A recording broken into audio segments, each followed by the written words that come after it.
Hello and welcome. Aliens, UFOs, the Truth, yes. By Dan Adams, and Madame like TheGhostOfSabotage. Well, aliens, the truth has been out there. Many people don't seem to look at the facts that have been right in front of them in our recorded history. The truth is UFOs have been around longer than we have written history on them. One of the most amazing cases is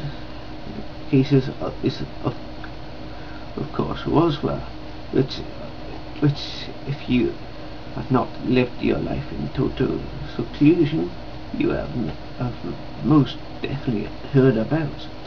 Common sense tells you that the government had lied, not from day one but from day two on this case.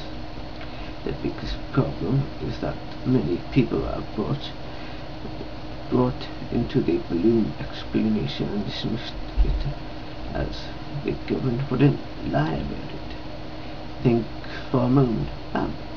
The government launched a top-secret balloon with a tin foil and balsa wood reflection on it and crashed in the New Mexico desert.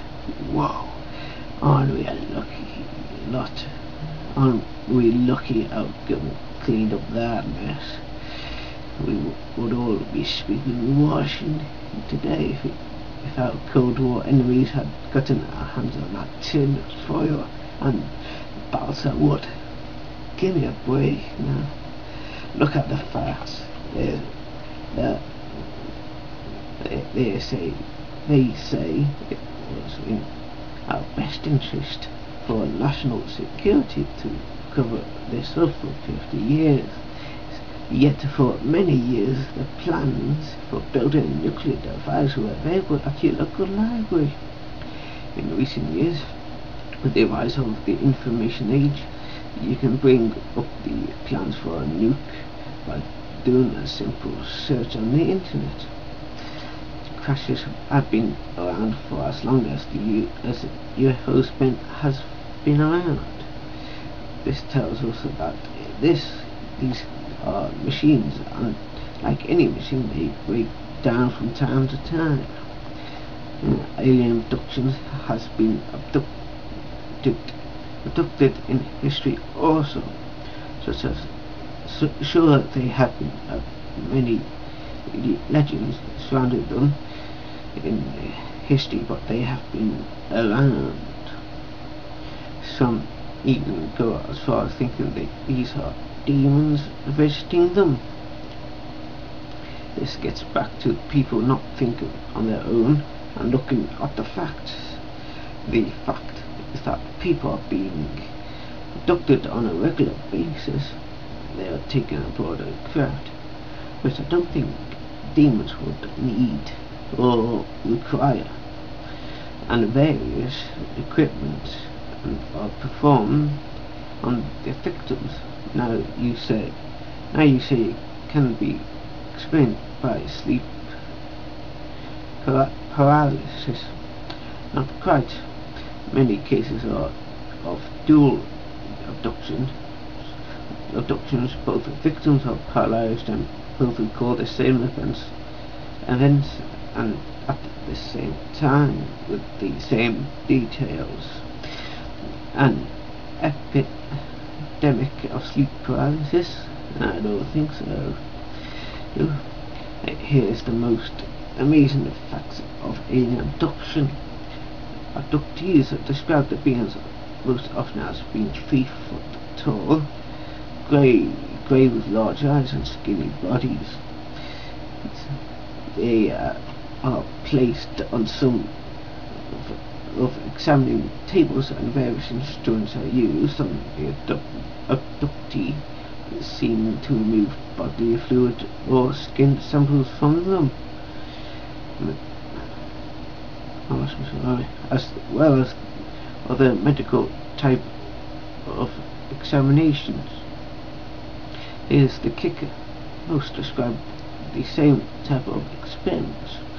The table used is made human size, not the size of a 3-foot being. The instruments used are specially designed for the examination of humans. Why would they require their ships with furniture and equipment, examining equipment for the sole use of humans? Good question, I say. But it does need a prescriptive plan to come to our planet for the purpose of studying and examining humans. If we ever conquer long-term space travel and venture off to explore other worlds, ask yourself, would we have an examination room on board our ship for 3-foot great beings with large eyes? Not likely. We wouldn't know what we would encounter out there. This brings us to the conclusion that 1. These beings have these beings have vast interest in us and have designed crafts and equipment for this sole purpose. 2. UFOs are machines and do occasionally malfunction, causing a crash. And 3. If you find a field full of balsa wood and tinfoil, call the government immediately and in the name of national security.